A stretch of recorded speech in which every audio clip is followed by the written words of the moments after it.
Well, a very good afternoon to you and welcome to Joy Newsroom. We're live on DSTV channel 421 and GoTV channel 125 and around the world on myjoyonline.com. My name is Sheila Sakyi. Coming up, President John Mahama has officially commissioned Tema Oil Refinery's rejuvenated Crude Distillation Unit and witnessed the official receipt of Ghana Jubilee Crude for local refining. And NPP Director of Legal Affairs, Gary Nimako, welcomes directive for parties to adopt a system that allows all members in good standing to vote in their initial primaries, but warns of implementation challenges. And Trabodom SHS or SHTS holds off in Kwanzaa SHS and Gwara Ifa SHS to extend Bono East qualification streak. Remember, we are your home of independent, fearless, and credible journalism. Please stay for details.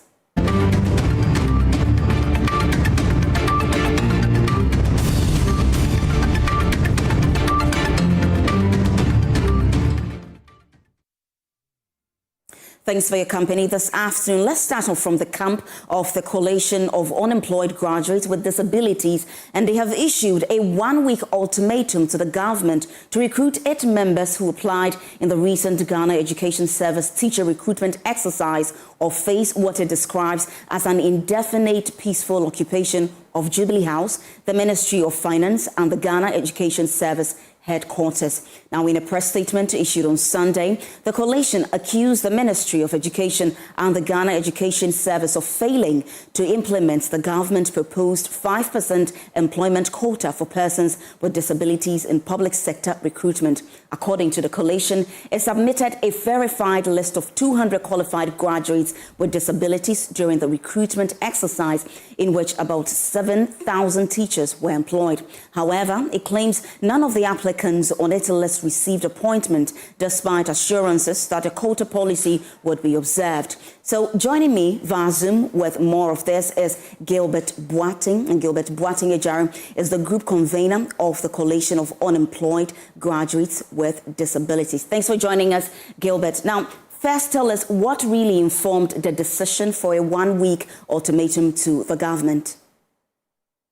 Thank you very much. And let me use the opportunity to greet your cherished audience, wherever they are. Yes, so first of all, if you may recall, JoyNews and your other sister platforms actually covered a demonstration that we embarked on somewhere March 2026, which we told the government about the severe issues of unemployment, that our members are grappling with. So we're using the GES recruitment as a test case because government actually engaged us by telling us or, assuring us that people were going to be absorbed into the public service and the public sector, institutions gradually. Then we also understood government and we believed that government was going to do that. So the GES recruitment, started, and we actually furnished the ministry and the Ghana Education Service with a list of about 200 people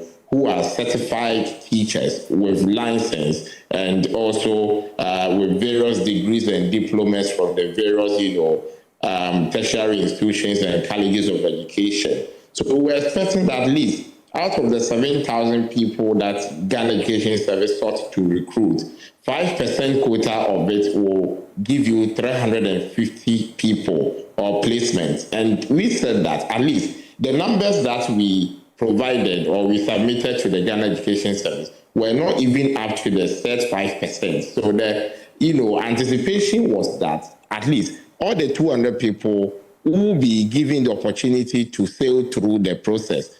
But at the end of the day, we received a very shocking news or very shocking outcome that none of our members was actually considered, to be recruited as a teacher in Ghana to teach. And we find that to be very, very, very, very, unacceptable, very, very repugnable, and very, very repugnant. And we think that government at this juncture should exhibit or evince that kind of commitment that they give us, that all these people were going to be recruited into the service. Else, we have no option than to occupy these places, as we have alluded to in our press statement next week.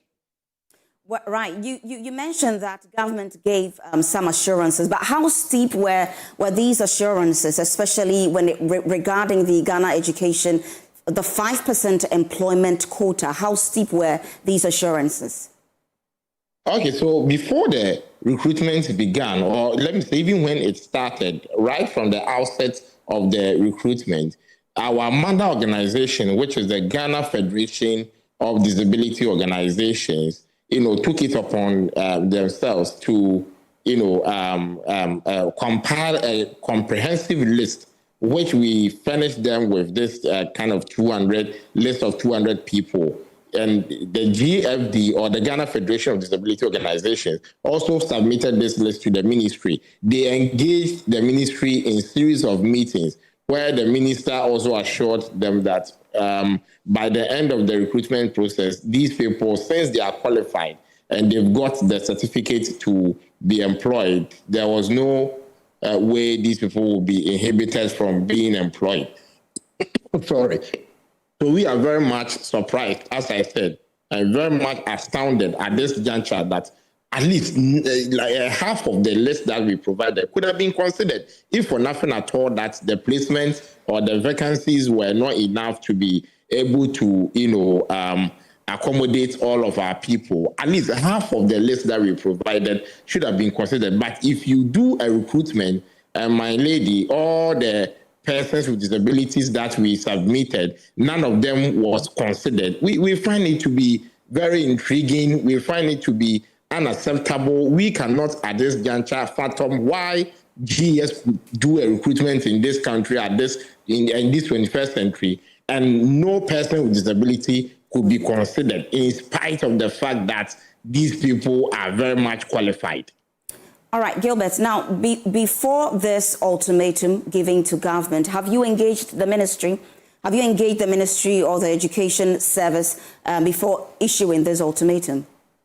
Yes, so in the course of last week, the Ghana Federation of Disability Organization, in collaboration with our group, made several attempts to meet the minister, but all our efforts were proving futile because the minister was not available, at the ministry. We went there for about 3 times, which the ministry could also attest to this claim that I'm making, just that we could not meet the minister himself. The secretary to the minister was the one that the group was able to meet, but he couldn't provide any proper answers to or responses to, the kind of questions that we were asking, because we're asking them to, furnish us with a reason why none of our people could be, considered in the, just ended recruitment, and they couldn't give any answer or any, satisfactory responses. So that is why we actually went ahead to issue this 1-week ultimatum that we are ever ready to, reopen negotiations with government so that government could consider or reconsider its, decisions with respect to this recruitment. So we are ever ready to renegotiate with the GES, even if they cannot recruit all the 200, at least they can give us an appreciable number of people that they can, actually recruit in this regard, so that if we may have to wait, in the next recruitment so that some of the rest of our people could go through, that's another possibility that we could consider. But right, my lady, for all the people that we submitted, if none of them could be considered, then we think that cannot be accepted. So then, after the 1 week, if government does not respond, what would be your next line of action? Thank you very much. As I indicated in my release clearly, that after the 1 week and we don't see any concrete, plan or actionable plan on the part of government in ensuring that these people are offered their appointment letters to begin, their work as teachers, we will occupy the Jubilee House as the seat of government, indefinitely. We will also occupy the Ministry of Education, the Ghana Education Service concurrently, so that we will press home our demands. We will let the government know that a promise that they gave, in their own manifesto, that when they come to power, they will ensure that 5% quota scheme will be implemented for persons with disabilities in all public sector recruitment. And my lady, let me also state categorically or unequivocally that this 5% quota is not as if it's just a policy. It is a legal obligation on the part of government to, ensure that this comes to fruition. All right, thank you very much. And that was Ejari. Gilbert is the convener of the Coalition of Unemployed Association here in Ghana, and of course, also taking a section with disabilities. Now, away from that, President John Mahama has officially commissioned Tema Oil Refinery's rejuvenated Crude Distillation Unit and witnessed the official receipt of Ghana Jubilee Crude for local refining. Now, Crude Distillation Unit is the first major processing unit in an oil refinery. Its job is to separate crude oil into different fractions based on their boiling points before these fractions undergo further refining. Now, speaking at the event, President Mahama commended the management, board and workers of Tema Oil Refinery for reviving the fortunes of the state-owned refinery without financial support from the government. That day marked more than just the restart of a refinery. It marked the beginning of a new chapter in Ghana's industrial history, a chapter defined by confidence, resilience, and purposeful leadership. And as I stated before I started my speech, let me state again that whatever TOR has achieved in this success story has been without a single CD from the government of Ghana. Today, that journey has gathered remarkable momentum. Since May this year, Tema Oil Refinery has successfully received 3 separate 1 million barrel cargoes of crude oil, one Bonga oil, another from the Baling field, and most significantly recently, Ghana's own Jubilee medium sweet crude. And I wish to state again that TOR fully paid for the Ghanaian crude. It was not given to TOR on credit. TOR has fully paid for the crude. This represents a clear statement of government's commitment to ensuring that our petroleum resources increase value and create value here at home. Of these deliveries, the refinery has already processed 2 million barrels into a wide range of refined petroleum products, including gasoline, gas oil, aviation turbine kerosene, liquefied petroleum gas, kerosene, residual fuel oil, and pre-mixed fuel. This is tangible evidence that TOR is steadily reclaiming its space at the center of Ghana's downstream petroleum industry. Today's commissioning of the refurbished refining units marks another significant milestone in that recovery. And let me also draw attention to something. For almost 7 months now, there has been a war ongoing in the Gulf between Iran, Israel, and America. That war has caused disruption in many parts of the world. In many countries, people are having to queue for fuel. In many countries, the price of fuel has risen astronomically. In many countries, their economies are affected by the current war. I must say that because of the role of TOR and Centuo in refining local crude and making sure that petroleum products are available on the markets, Ghanaians have hardly felt the effects of the war that is going on in Iran. And so once again, I say, TOR, Ayiko. Ghanaians are grateful to you. Now, away from that, significant practical challenges remain in implementing the Supreme Court's directive requiring political parties to allow all members in good standing to vote in their internal primaries. That's according to the NPP's Director of Legal Affairs, Gary Nemakumafo. Now, although he welcomed the ruling, he questioned how political parties would finance and manage the expanded electoral process, citing enormous logistical and financial demands involved. He spoke on Newsfile. How are you going to implement the decision? Now, that's the question Who's going to fund it? Who's going to fund it? Behind the scenes here, me and Oliver and my senior, we were discussing. And they said, well, if national security to some extent is funding, elections on the quiet, then should make it open. If the state of Ghana is saying, look, don't worry, the issue of the people has come, we all welcome it.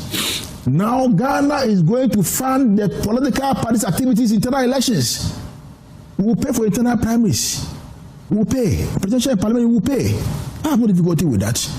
As it stands now, the party itself pays for the EC to come and supervise the elections. The party pays. EC brings budget to the party, and the party pays. Police bring budget to the party, and the party pays. As it stands now. What is going to change? Where you hold the elections, you hold them nationwide. The EC will supervise them. Normal. So what exactly will change? What is going to change is very, very material. That is, once you say that all members in good standing must participate in the process, it simply means that if the party membership in good standing is, let's say, 4 million, 5 million, they are all taking part in the process. It comes to cost. It comes to logistics. All right? Who will pay for these people to take part of the internal process? Well, meanwhile, anti-corruption crusader and executive director of Transparency International Ghana, Mary Ada, says vote buying is a real problem and that politicians are dreaming if they claim it does not exist or dismiss it as mere conjecture. He welcomed the Supreme Court's directive for parties to adopt a system that allows all members in good standing to vote in their internal primaries. She said expanding the electoral base is the right approach, although she cautioned that this is not in itself a cure for vote buying. This is instructive and very important because something, since we started this experiment in 1993, we have seen incrementally that the democracy we are practicing has become for sale to the highest bidder.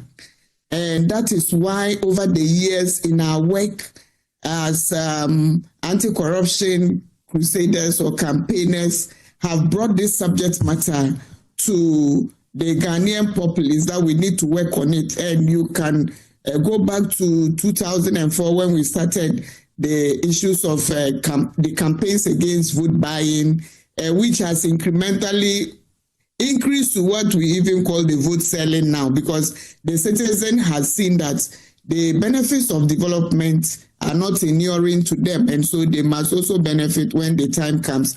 Like you have said, the CDD researchers have shown the 4 million that is required for any presidential candidate to prosecute the campaigns. And we have seen increasingly with impunity that those who have or those who are able are then out there displaying wealth, buying people, buzzing, and paying amounts which they come to justify because of the weaknesses in the regimes that we are operating with.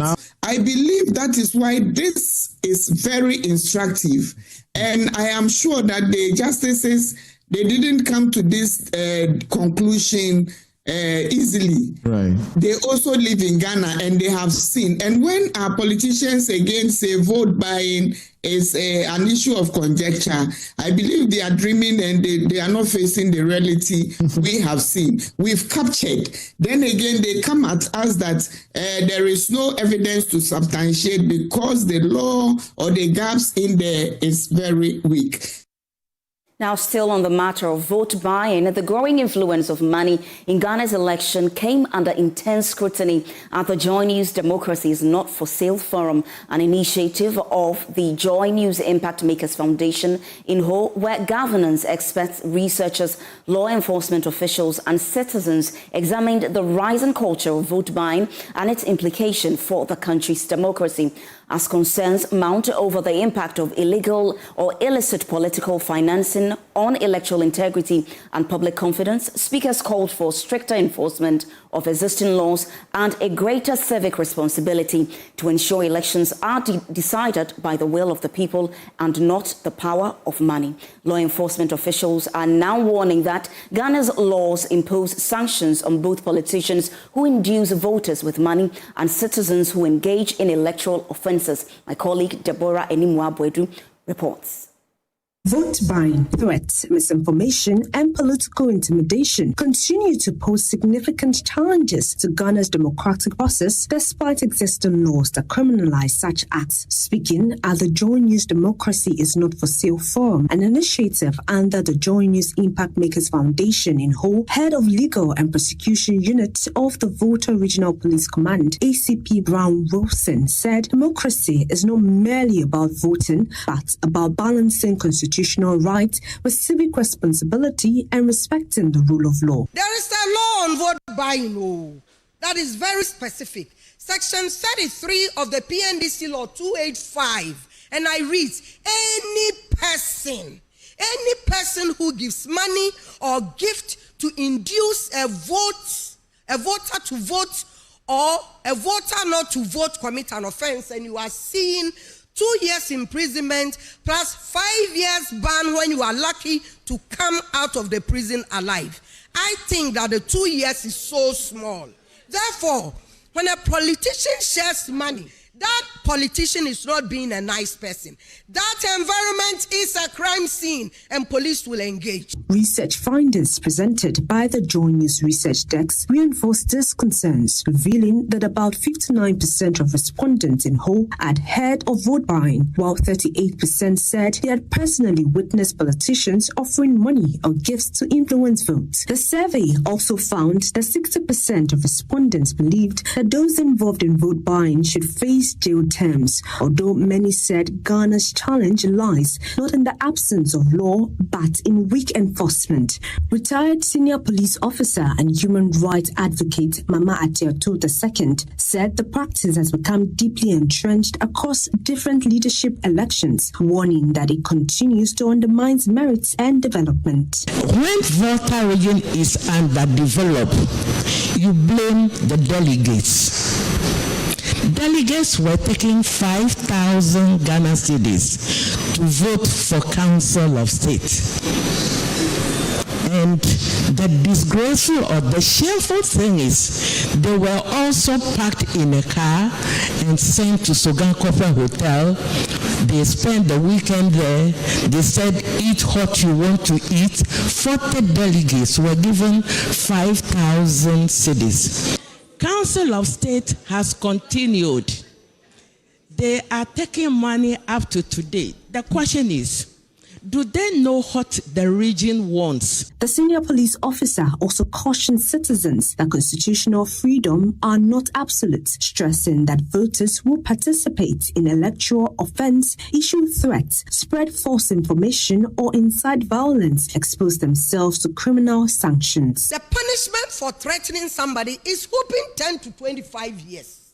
Since 2001, when we repealed the libel law, people erroneously believe that now you can pick the microphone and insult anybody. The language of the law is that any person who in any public meeting uses threatening, abusing, or insulting words or behavior with intent to provoke a breach of the peace or whereby the breach of the peace is likely to be breached, then we have insulting behavior, and we shall pick you. Executive Director of Global Action for Women Empowerment said vote buying and the commercialization of political contests continue to shut qualified women out of leadership despite their potentials to serve.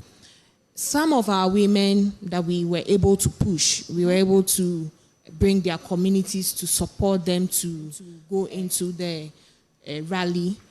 Some had to drop because of the competition. It's so tough. You don't have enough to feed on, and you are expected to give to somebody else in order to get that position you are looking for.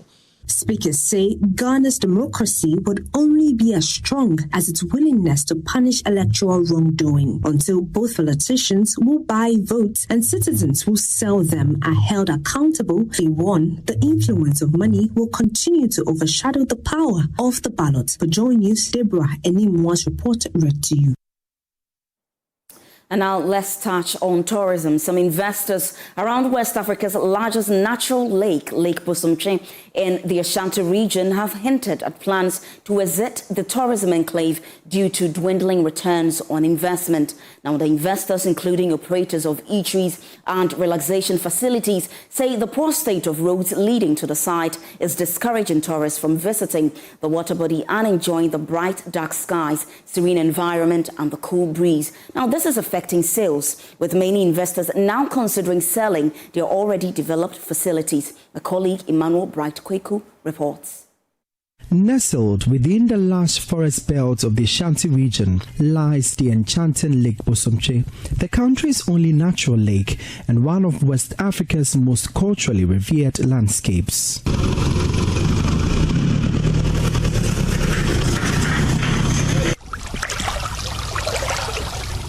Formed over 1 million years ago by a meteorite impact, Lake Bosomtwe stands today not only as a geological wonder, but as a living symbol of spirituality, heritage, and economic opportunity for surrounding communities. For the indigenous Ashanti people, Lake Bosomtwe is deeply sacred. The small goats, our language in Twi, we call it bosom, and antelope, our language in Twi, we call it ochwe. So he combined it together, bosom. Okay. He discovered it in 1640. Okay. By through rainwater, and the water became an much from underneath. So Bosomtwe is a natural lake. The cultural rites and taboos surrounding the lake reflect a profound respect for nature, reinforcing the Ashanti world view that humanity must coexist harmoniously with the environment. The communities dotted around the lake carry narratives of resilience, identity, and continuity, with storytelling, festivals, and indigenous knowledge sustaining the lake's legacy as a cultural treasure. Beyond its spiritual and historical significance, Lake Bosomtwe has evolved into one of Ghana's most attractive ecotourism destinations. The serene water and biodiversity-rich environments provide opportunity for hiking, bird watching, canoe rides, and cultural immersion. Visitors are drawn not only by the scenery, but the authenticity of village life, local crafts, and traditional cuisine that offer a glimpse into Ghana's enduring heritage. It's really pretty and it's a really nice experience to have while we're here. Tourism stakeholders consider Lake Bosomtwe a key driver of sustainable development within the Ashanti region, supporting livelihoods through hospitality services, tour guiding, and handicraft production. Along the lake, many resorts and hotels continue to spring up. As in, nothing really has changed over the course of time. And are you discouraged as an investor coming here? Even though you've put up these structures, are you not discouraged? Oh, definitely discouraged. I mean, definitely discouraged, but you don't give up. You can be discouraged, all right, but you don't give up. That is, you've already sunk in lots of money, as you can see. I mean, the structures alone. I hear a lot of people trying to say, why don't you just sell and then cut your losses, They wanted you to sell? Yes, people want to sell. People want to sell theirs, and I would like to sell mine too. With increasing attention for responsible tourism, conservation efforts are being prioritized to protect the lake's fragile ecosystem while preserving its cultural sanctity. But same can't be said of the roads leading to the lake. So at the Lake Bosomtwe, a lot of things happen here. Well, it's an exciting place, but unfortunately, the roads that lead to this particular tourist and historic attraction in the Ashanti region is deplorable, dusty, and in fact, deterring a lot of people not to come to this place.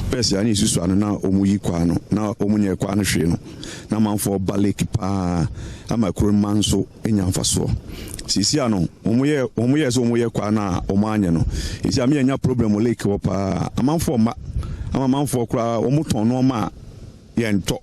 With the road fixed and the site well kept, it is estimated that the numbers could significantly rake in more revenue compared to the 130,179 cedis realized as of December 2025. I mean, it doesn't take a genius to figure out that the Lake Bosomtwe road is probably one of the worst roads in Ghana. So starting there, the road is probably the biggest, impact for doing business here. This road here that you see that you came down on, I think the last time they did it was in the early 1980s. Probably you were not even born, right? The dozing or paving of the road itself was 1962. And I think they resurfaced it around 1982 or 81, 82. If somebody can correct me if I'm wrong, but thereabout. And it's not been touched since. So obviously that tells you it's been neglected. Lake Bosomtwe remains a rare fusion of science, spirituality, and socio-economic value, a reminder that Ghana's natural landmarks are not merely attractions, but living archives of identity. For many, the lake is more than a body of water. It is a sacred mirror reflecting the past, present, and future of a people deeply rooted in tradition, yet open to the promise of global tourism.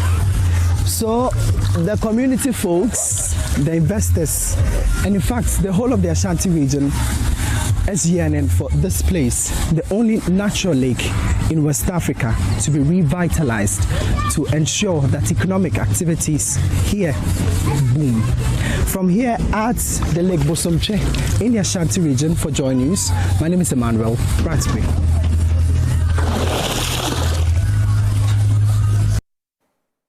And you're still live on Joy Newsroom. We'll take a quick breather. We'll be right back with more news. Do stay.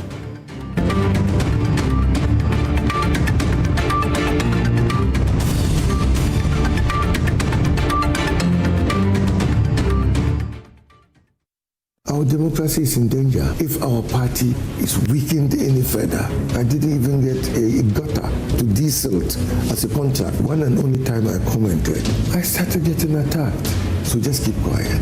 I am the clear-cut example of factionalism gone mad. I've experienced this party at close hand. I have delivered a resounding victory. You won a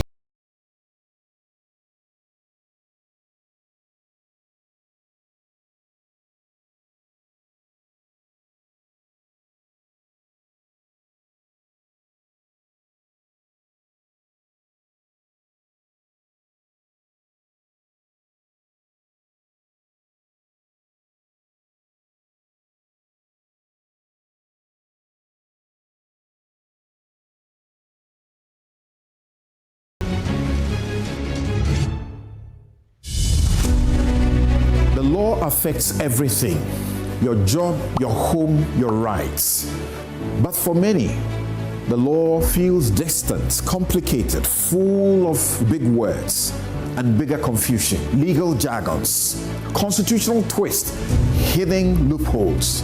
And sometimes what seems simple is far more complex than it appears. Even if he's a tenant, but he conducts himself as if he's the owner, he has automatically stated to you that you are no more the owner. That's why there is the law, a program designed for you to break it all down, to explain, to clarify. The ends of justice are that the outcome must be fair, it must be questionable, it must be equitable, and it must be just. The law, it's your legal rights, it's your health law. On Joy News, independent, fearless, credible.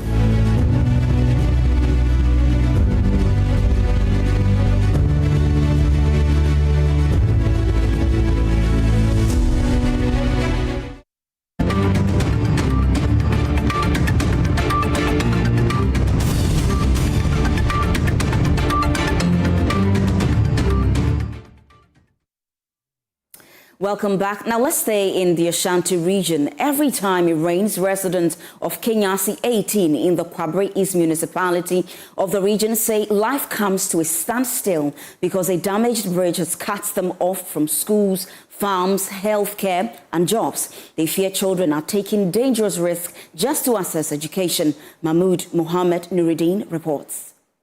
Standing here, it is easy to see why residents are worried. This bridge is the main link between Kenyasi 18 and surrounding communities. But after months of collapse, they say even moderate rainfall turns the river into a dangerous barrier, cutting off people from essential services. For families here, the rainy season no longer brings only water, it brings uncertainty. Residents say children struggle to reach home, farmers cannot access their land, workers missed work, and sick people are left waiting until flood waters go down. Buachi Moses says the community has lived with this problem for months.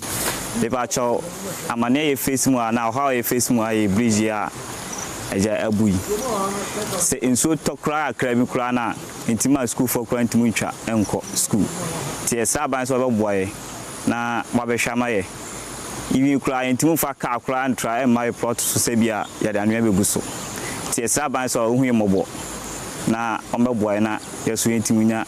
Parents say the greatest concern is the safety of their children. Some residents now carry school children across the river because the bridge is no longer safe. So, and kwala say, Bassa ya pejawom, ya do ma cross in soon. I'm aware that one more to wako. One more bar, bear 3 o'clock. I saw cotton so long.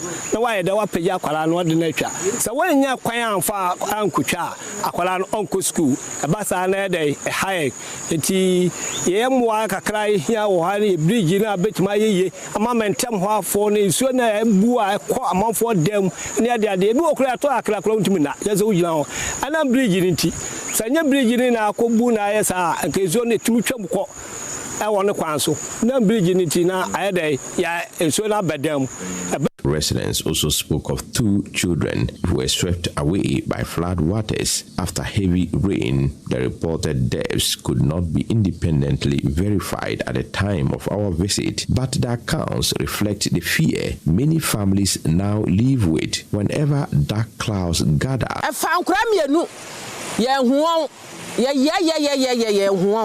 Abata na di ayro sa bepemne tema for bo modna ye ho. Oh yeah, students. I think two of them when I had they die in this river or stream. I don't know. Of the collapse? Yes. When they are going to school, it collapsed. I think left its half. So before they get to the end, it take them away. Or even the students, if they are going to school, sometimes they won't go because when it rains, they don't get where to pass. So until it stops, I think that there is another hole there where they used to pass. But when it rains, even a week, they won't go to school. The impact goes beyond education.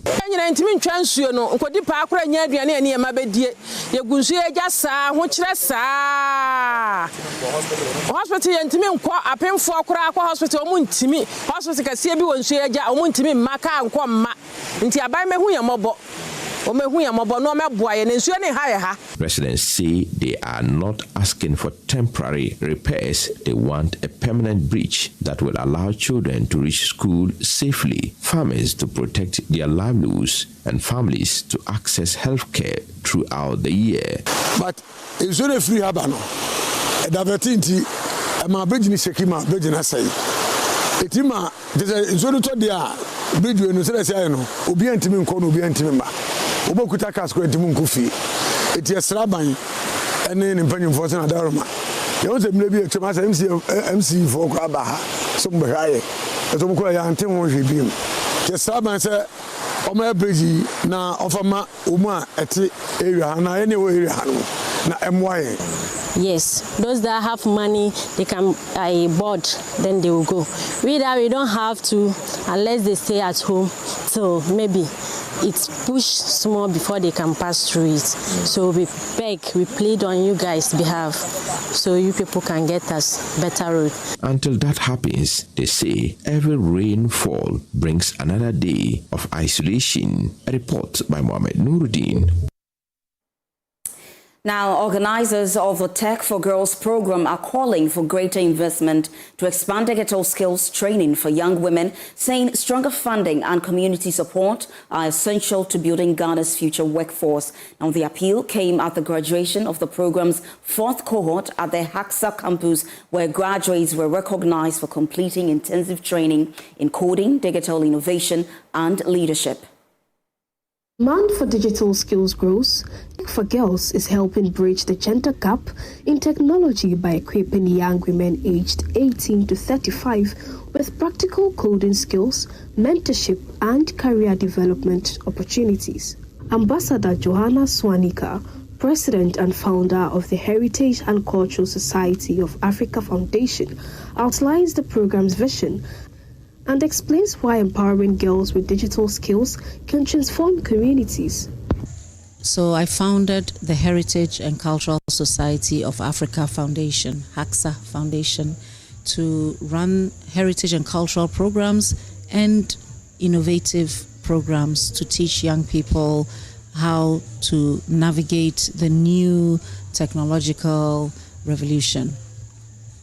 Now, the reason why we have girls is that we feel that the girls are more likely to pass on the skills to the rest of their communities. So when I was, I'd say 16 years old, I got the opportunity to do an O-level in computer science, and that really transformed my life.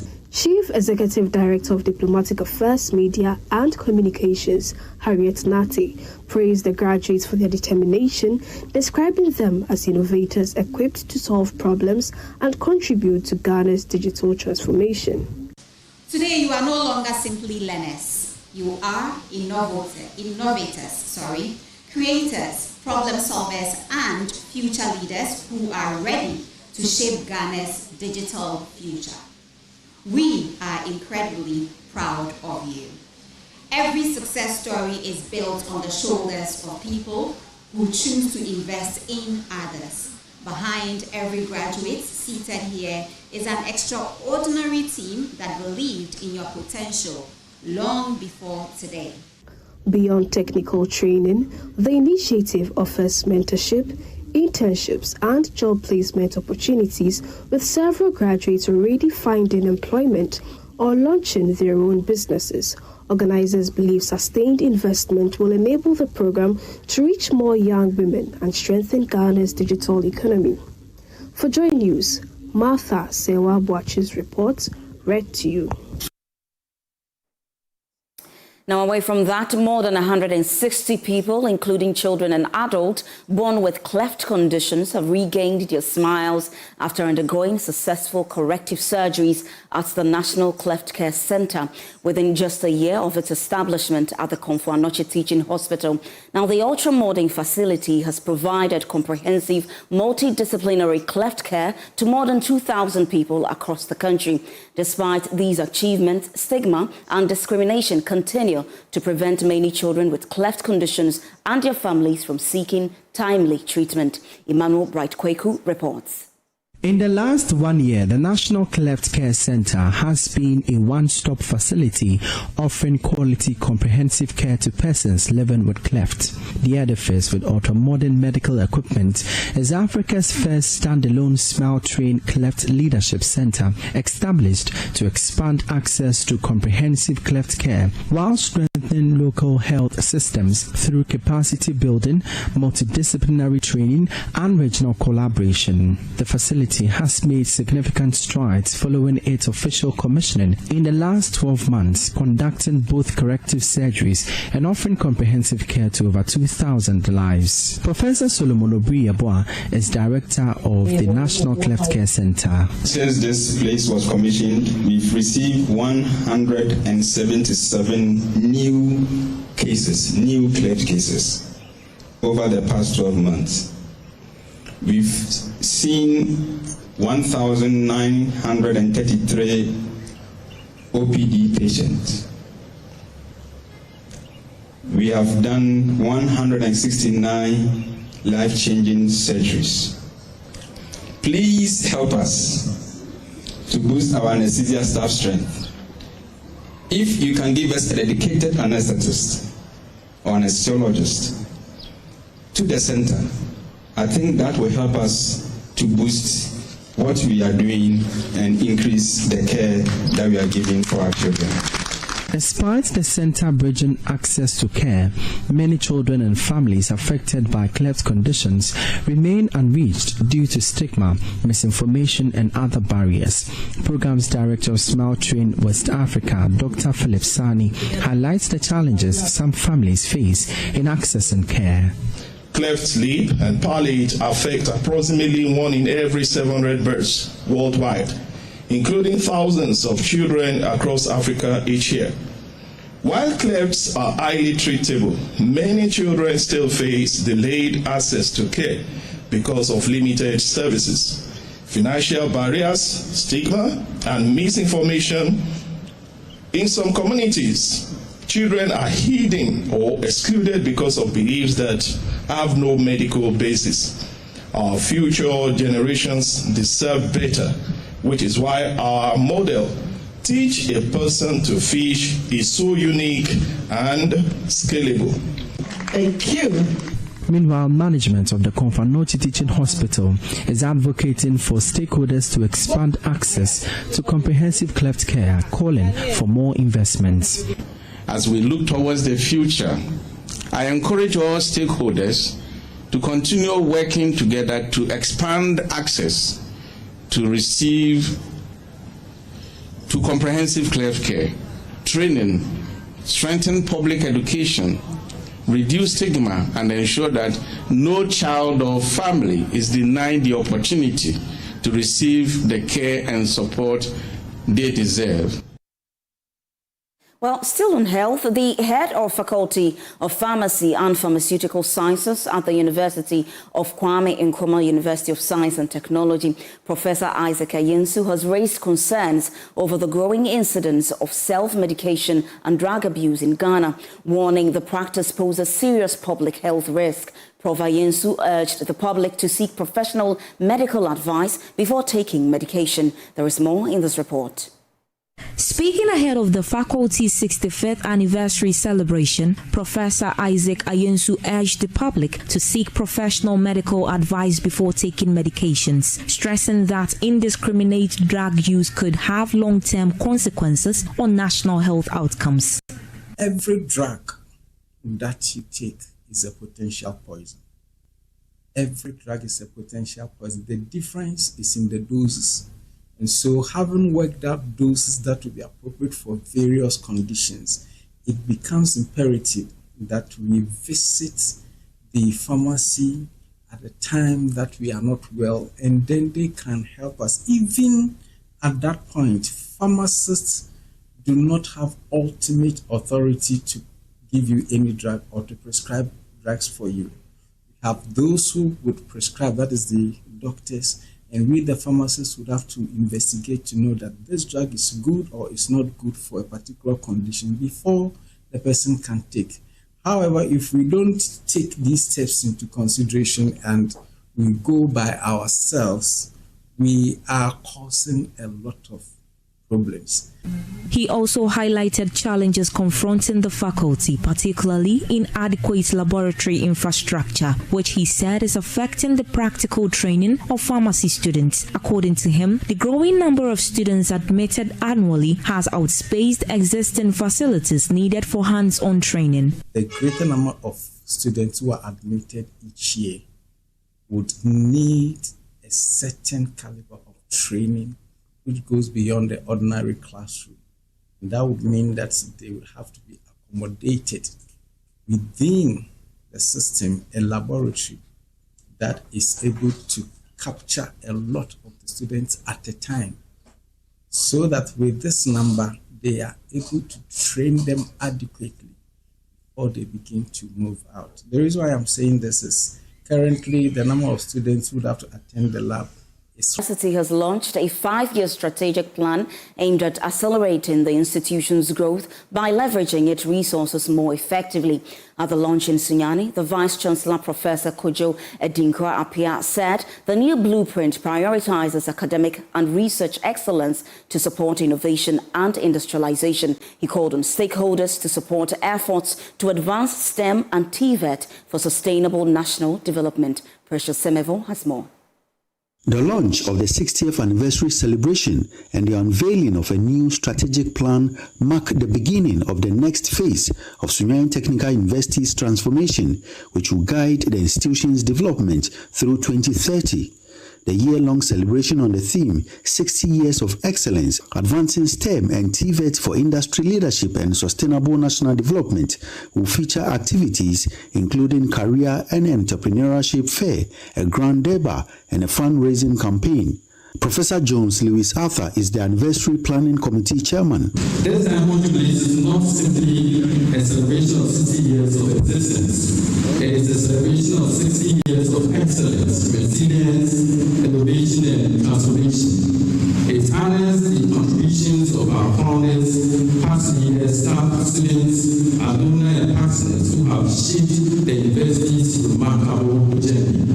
Vice-Chancellor Professor Kojo Edinkwa-Appiah underscored the importance of the university's new 5-year strategic plan, describing it as a roadmap that will enable the institution to maximize its resources and drive sustainable growth and development. This is a new blueprint that will guide the university to leverage its resources for accelerated development, to leapfrog development for the achievement of its vision and mission.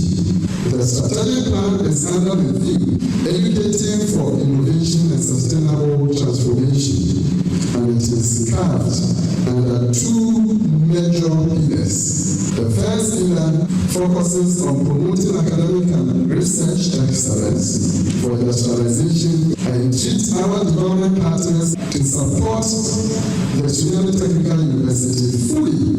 This will position the STU to continuously keep advancing STEM and TVET for industry leadership and sustainable national development. Bono Regional Minister Joseph Adai Akwabua reaffirmed the government's commitment to strengthening STEM education and urged universities to produce graduates with entrepreneurial skills to meet industry demands. Sunyani Municipal Chief Executive Vincent Ntwe delivered the minister's speech. It is worrying to know that our national vision of industrial transformation cannot be achieved without institutions like the Sunyani Technical University. As industries increasingly embrace automation, artificial intelligence, digital manufacturing, renewable energy technologies, and smart agriculture, universities must remain responsive by producing graduates who possess not only technical competence but also creativity, adaptability, leadership, and entrepreneurial skills. Precious Semevo, JoyNews, Sunyani.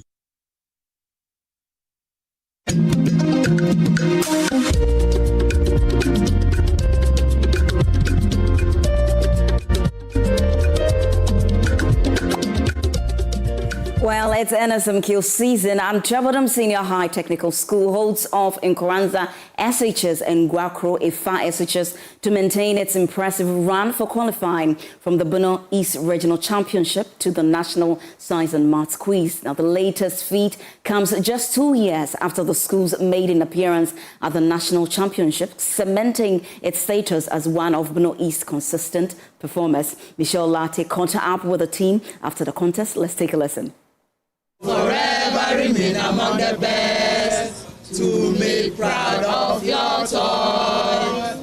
Noble TST. So this is Trabodom SHTS. They just finished the very first contest for the Bono East qualifiers, and they came in against Nkoranza SHS and Gwakro Efa SHS, and they were able to secure the very first slot for the Bono East regional qualifiers, going in with 36 points against Nkoranza and Gwakro Efa SHS. Let me come to the contestants who are on stage. How are you feeling now?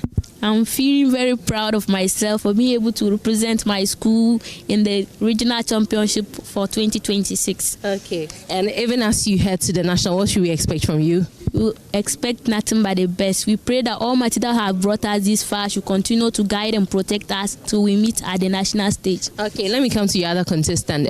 Is this what you expected today? Yes, we expected a victory, and Almighty Allah brought us to it, and then we thank Him for everything. Yeah, dear Tita, right? Tell me how you're feeling now. Oh, I'm feeling very excited. Yes, I'm feeling excited. But when we came yesterday, so we were just planning our ways to success today. Okay. And actually, we have succeeded. So can you tell me some of the tactics you were planning behind the scenes? That one is private to us. We know how to win, so that one is... Okay, even as you step to the national stage, what should we expect from your school? Nothing but the best. So we'll go and keep on training and training till the day we are leaving for the nationals. And then I'm sure we'll do best. This year, where do you see your school at the national stage? We see ourselves where God will send us. Okay, so he says that they would go where God sends them this year. So that's the end for the very first contest for the Bono East Regional Qualifiers, live here from KNUST SHS Auditorium. My name is Michelle Latte, reporting for JoyNews.